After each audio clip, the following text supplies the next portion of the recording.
Listen, both of you. I have something important to talk about. What's up? All of a sudden? Actually, I've made a decision about this house. A decision?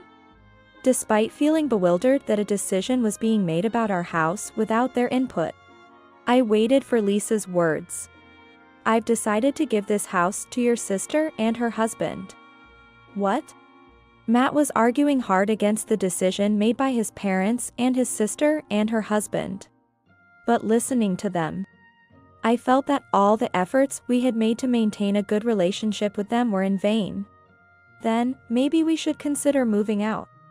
What are you talking about? This is our house. There's no reason for us to leave. Matt looked at me in surprise. I whispered to Matt as if confiding a secret. I have a plan. Selfish people need to be taught a lesson. All right. I trust you. Tell me the details later. Matt then spoke up clearly to his parents and sister's family. Understood. We'll leave. My name is Valerie. I am a working housewife and currently work from home. I live with my husband Matt and his parents. Technically, Matt and I built this new house, but his parents suddenly showed up. They had sold their own house, so despite our desire for a life just as a couple, we had no choice but to accept living with them. Unable to refuse when they said they had nowhere to live, we reluctantly agreed to live together. As you can guess from the circumstances that led up to living with them, our relationship with the in-laws is not exactly good. Since I work from home, I inevitably spend a lot of time with my in-laws. Steve, Matt's father, is retired, and Lisa, Matt's mother, has always been a homemaker. As a result, I often end up catering to their demands. Valerie, make some coffee, please. Oh, and one for Steve too. As she sat on the sofa watching TV, she ordered me without even looking away from the screen. Holding the freshly folded laundry, I sighed quietly so that my in-laws couldn't hear, and complied. If she had time, she could make her own coffee. I thought so, but couldn't say it out loud. Sure. Please wait a moment. After putting away the laundry, I headed to the kitchen. The requests of the in-laws always come first. It's a hassle, but this is the most peaceful option to avoid more complaints. I prepared coffee in their favorite cups and placed it on the living room table. Lisa, without even touching the teacup or saying thanks, looked at me with a displeased expression. Come on. You always lack consideration. When someone asks for coffee, it's normal to serve something with it. Steve took a sip of the coffee and complained. What's this? It's lukewarm, before pushing the cup back to me without looking. I silently took his cup, went back to the kitchen, remade the coffee with boiling water, and returned to the living room with the coffee and some sweets I had prepared. I was used to this kind of thing. Every day they would complain about something, make snide remarks. And in the end, they never lifted a finger themselves. The food is too salty, too bland, there's dust on the shelves. The lawn hasn't been weeded. Every day, they never stop finding something to complain about. My in-laws, who have unilaterally moved into our house, are just too much with this attitude. But if I let them realize how I feel, their harassment will only increase. With that in mind, I keep playing the role of the good daughter-in-law they expect, forcing a smile on my face. By the way, Valerie, when are you planning to have children? While looking at the newspaper, Steve spoke to me. Yes. Matt is our precious heir. It would be problematic if you can't have children. Really, Valerie, you're nearly in your 30s. You should start thinking about having children soon. I want to see my grandchildren. Matt and I, enjoying our work, have no plans for children yet. However, our old-fashioned in-laws, of course, don't understand that. They are constantly dissatisfied that I'm not pregnant yet and keep grumbling. Originally, Steve was a company employee, and Lisa has always been a homemaker.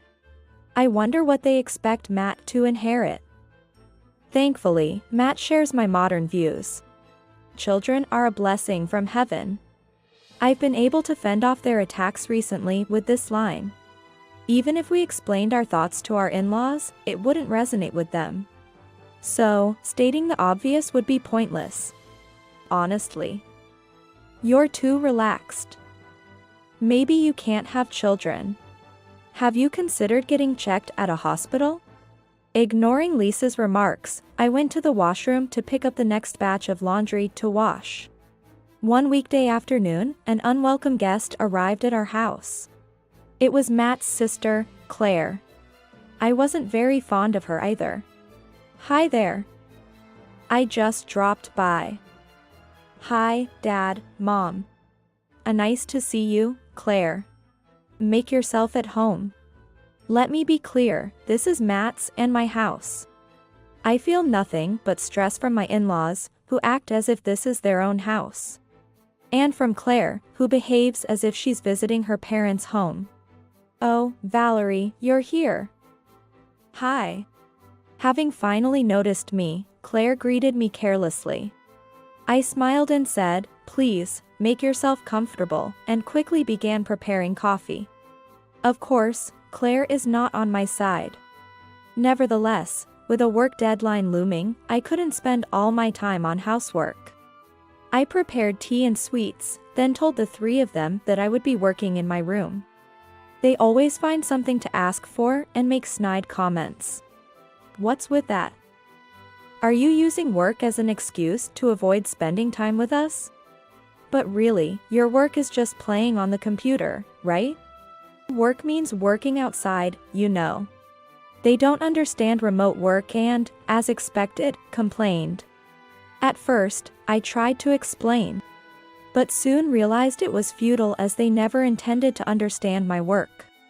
Really, being supported by Matt and relaxing all day, that's a failure as a wife. Exactly. For a wife, you're too comfortable. But hey, if you're really working, you must have some savings, right? Lend me some. Claire, already married but carefree with money, smiled slyly and extended her hand toward me. Every time I went shopping with her, she claimed to have forgotten her wallet, pushing the payment onto me, but I never got that money back. Moreover, the shopping was mostly for clothes, shoes, and accessories for her. So I avoided going out with her due to her terrible behavior. Matt manages all of our finances. I don't have much money to use freely. This was one of the excuses we came up with to prevent Claire from taking our money, by claiming I didn't have it in the first place. I see. Losing interest, Claire then engaged in a different conversation with my in-laws. I told them to go back to work and return to my room. Fortunately, Matt was on my side. When he returned from work, he always checked on me and even cautioned my in-laws and Claire. However, the situation rarely improved. Since childhood, Matt had always felt lonely as his parents always favored his sister, Claire. Claire, being clever and academically excellent, was probably the star of their parents' expectations. Matt's grades were decent, but he must have constantly felt the pressure of being compared to Claire. Moreover, Claire, who has always been self-centered, couldn't resist getting what she wanted. For instance, the time she took the gaming console and games Matt had bought with his allowance. When Matt complained to their parents, they said, "Your sister wants it, so as a brother, you should give it to her." As a result, he couldn't get back his games or his money. Such incidents probably led to Matt gradually losing his patience with his parents and sister. After graduating from college, Matt moved out and since then had minimal contact with them. Yet, unexpectedly, they started living with his parents. Matt seemed fed up with this arrangement. Sorry, Valerie. I know it must be tough having to spend more time with my parents. And dealing with all the unpleasantness. It's true that it can be troubling, especially on busy workdays. But lately, I've found ways to cope. Honestly, I want to move out. It's strange to think we should leave when we built this house. Is there any solution? More than anything, I'm happy that you're on my side, Matt. Don't worry, we'll find a way. Thanks, Valerie. Matt looked at me with the kindest eyes and smiled. I always loved his overly kind nature. With Matt by my side, I felt we could overcome anything. However, one day, a decisive incident occurred. It was on a weekend. Matt and I both had a day off and were in the living room with his parents. Listen, both of you. I have something important to talk about. What's up? All of a sudden? Actually, I've made a decision about this house. A decision? Despite feeling bewildered that a decision was being made about our house without our input, I waited for Lisa's words. I've decided to give this house to your sister and her husband. What? I was speechless at this unexpected statement. Matt, beside me, also wore a look of shock. At that moment, Claire and her husband entered the living room without ringing the doorbell. Hello. Oh, have you already started the conversation? We were just beginning. Perfect timing. So, this house is ours now. You two should move out quickly. Lisa and Claire smirked and gestured dismissively at Matt and me. Claire's husband just stood there with an unpleasant smile, saying nothing. That's right, we don't need you two. You're useless. We don't have any use for you anymore. The four of us will live in this house. So, bye. Thanks for building such a nice house. Amidst this situation, Matt was arguing hard with his parents and sister's family. However, listening to them, I felt that all our efforts to maintain a good relationship with them were in vain. No matter how carefully we explained the ownership and mortgage of the house, they would probably just proceed as they wished, as usual. Maybe we should consider moving out. What are you talking about? This is our house. There's no reason for us to leave. Matt looked at me in surprise. I whispered to Matt as if sharing a secret. I have a plan. Selfish people need to be taught a lesson. All right. I trust you. Let me know the details later. Matt raised his voice clearly, addressing his parents and sister's family. Understood. We'll leave. Upon hearing Matt's declaration, they seemed jubilant, almost jumping with joy. Frustrated and unwilling to stay any longer, Matt and I went to our room to pack. It took us about a week to prepare for the move and find a new place to live. But eventually, we were able to relocate. Naturally, we kept the location of our new home a secret from his parents and sister's family. By taking over our house and making it their own, they seem to have lost their attachment to us. Not one of the four in-laws asked about where we moved to. Life with just the two of us was more comfortable than I had imagined. And we were living happily. One weekday, about a month after moving, Matt was out for work, and I was home, engrossed in my computer work. In the midst of this, my smartphone rang, showing an incoming call from Lisa. I should have rejected the call, but reluctantly, I answered. Valerie. What on earth is this? Startled by her sudden shouting, I pulled the phone away from my ear and asked what was happening. Why are you so calm? The mortgage payments are overdue. Huh. Are you talking about the house mortgage? What else could it be? Today, we received a notice of demand. What's going on? Well, we have no reason to pay for a mortgage on a house we no longer live in, right? What are you talking about? Matt is part of our family, isn't he? It's only natural for a family to spend money on each other. I sighed loudly, making sure she could hear, at her utterly unreasonable logic. While we were living together, they never once offered to pay, and now, after kicking us out, they want us to pay the mortgage? How shameless. Do you remember signing some papers when we moved out?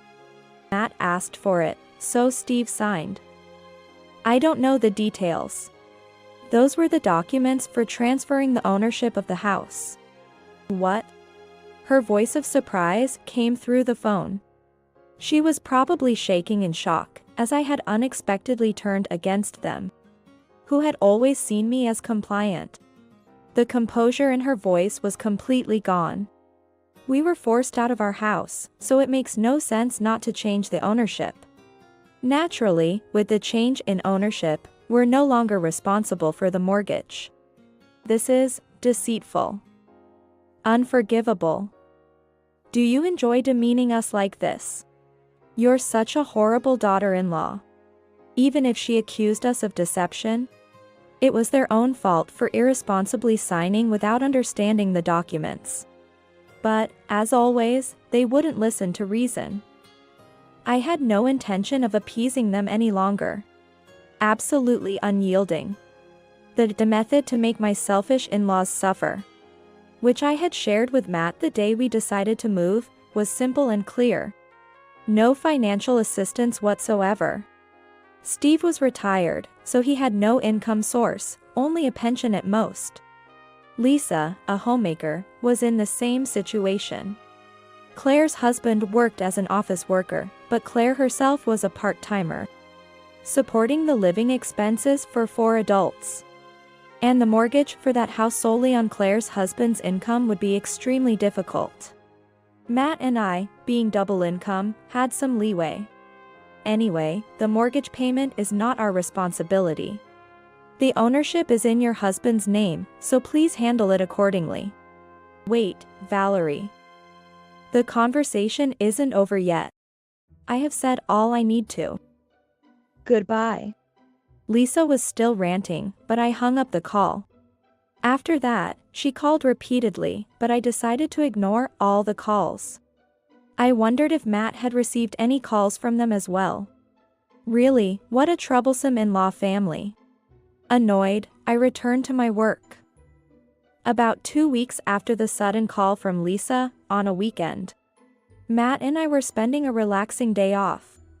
We both liked staying at home, watching movies, and enjoying some fancy coffee, just taking it easy.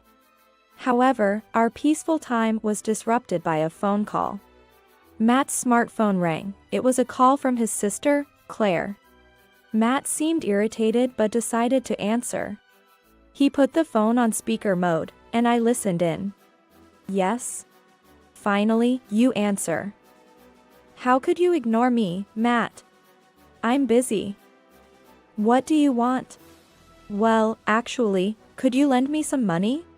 No. Why not? I've lent you money several times before, but you've never paid me back.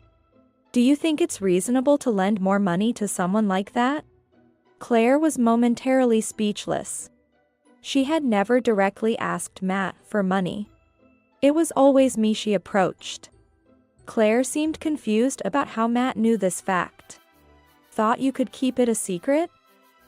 I know you've borrowed money from Valerie many times. Did Valerie spill the beans?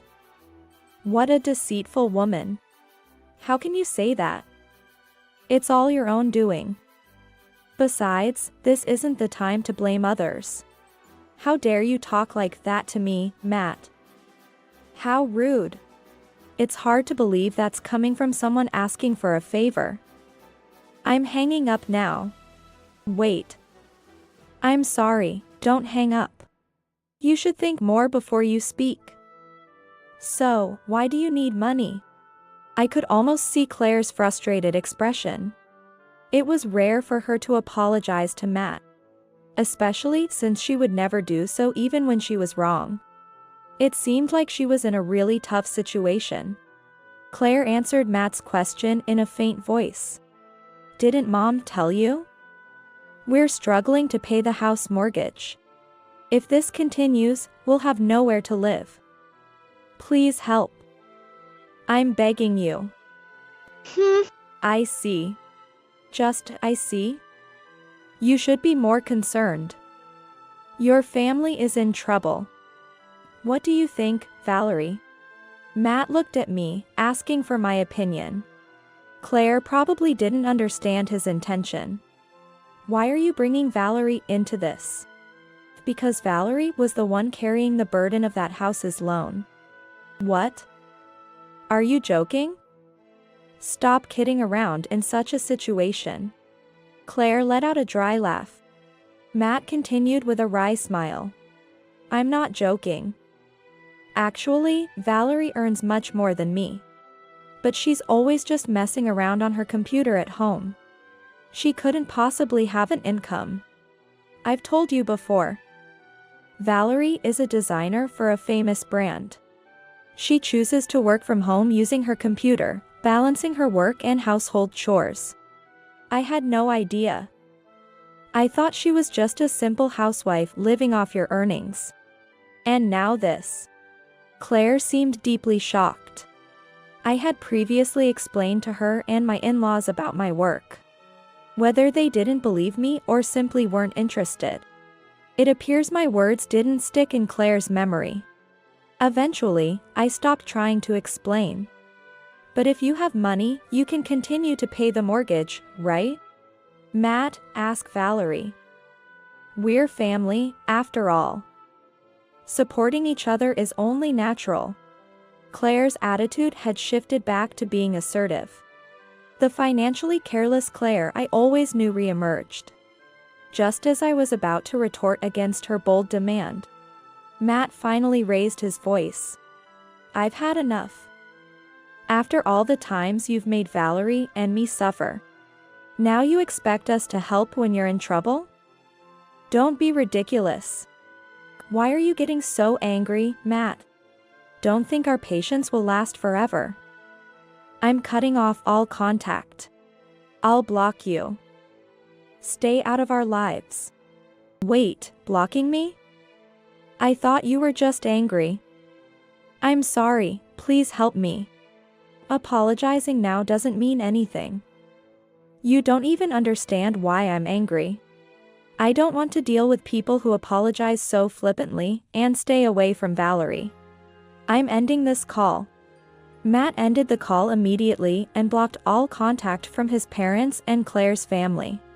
He suggested I do the same, so I followed his lead. Feeling relieved that we wouldn't have to deal with his family anymore. Matt, usually calm, was exhausted from his unfamiliar anger but smiled in relief when he looked at me. One evening, after finishing work, Matt came home visibly tired. How was your day? You seem tired. Did something happen? While preparing dinner, I asked Matt. He replied with a weary voice as he took off his suit. Today, my parents and sister suddenly showed up at my office. Why? Probably to get money from you. But since you work from home and they don't know where we live, they came to my workplace. So they went to your office just for money? Yes. As I set the table, Matt sat down. While eating, he continued.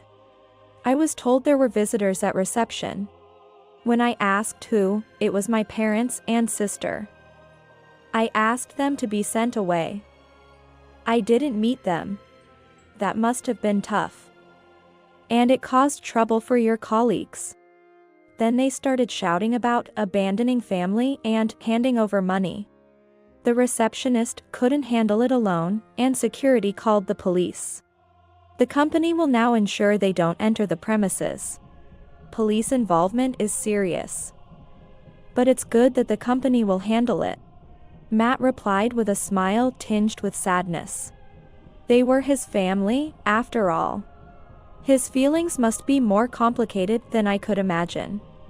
Ultimately, they need to accept the consequences of their actions.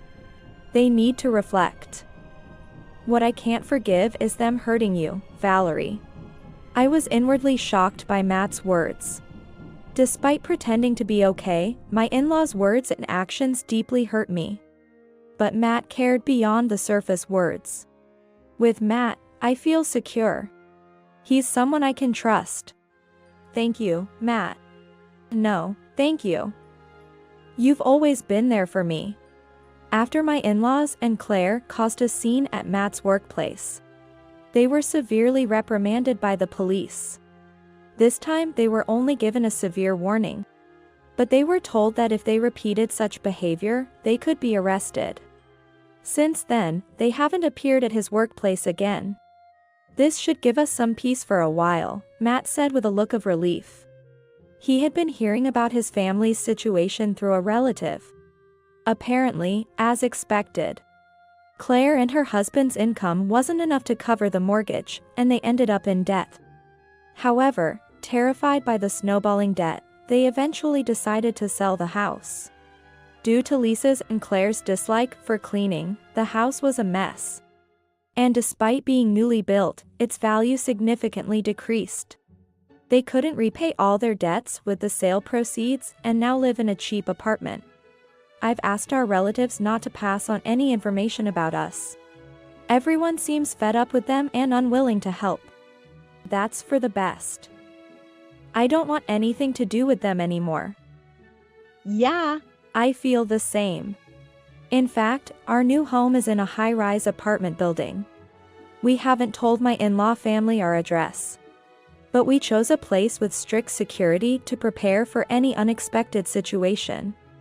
We've asked the concierge, who is always there, to deny them entry if they show up. This way, we can cut ties with them. Just thinking about it makes me feel lighter. Our lives continue to be busy but fulfilling. Matt actively helps with household chores, and we spend our weekends together leisurely or sometimes go shopping. Sharing these moments as a couple is our greatest happiness. We're determined to keep this lifestyle going.